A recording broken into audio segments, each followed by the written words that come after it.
நேரங்களிலே, இன்றைக்குள்ள காரியங்களை பேசுகிறேன். அவமானம் யாருக்கு? அநேக நேரங்களிலே பெந்தேகோஸ்தே திருச்சபைகளுக்கு செல்லக்கூடிய தேவ பிள்ளைகளுக்கு தான் அவமானங்களும் நிந்தனைகளும் வேதனைகளும் அதிகமாகி கொண்டே இருக்கின்றது.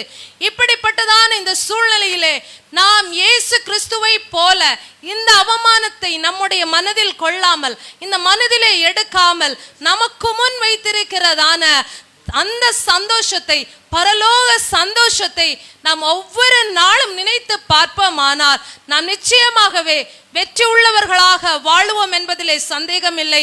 தேவன் நமக்கு அப்படிப்பட்ட ஒரு நல்ல கிருபையை தேவன் தருவார். அவமானத்தை நாம் எண்ணாத ஒரு கிருபை, நமக்கு முன் வைக்கப்பட்டிருக்கிற அந்த பரலோக சந்தோஷத்தை எண்ணி வாழும் கிருபையை தேவன் நமக்கு தருவார். நாம் ஒவ்வொரு நாளும் ஜெயமுள்ள வாழ்க்கையை வாழ தேவன் கிருபை தருவார். தொடர்ந்து வெற்றியுள்ள வாழ்க்கையை வாழ்ந்து தேவனுக்காக பல காரியங்களை சாதிக்க தேவன் நம்மை பயன்படுத்துவாராக.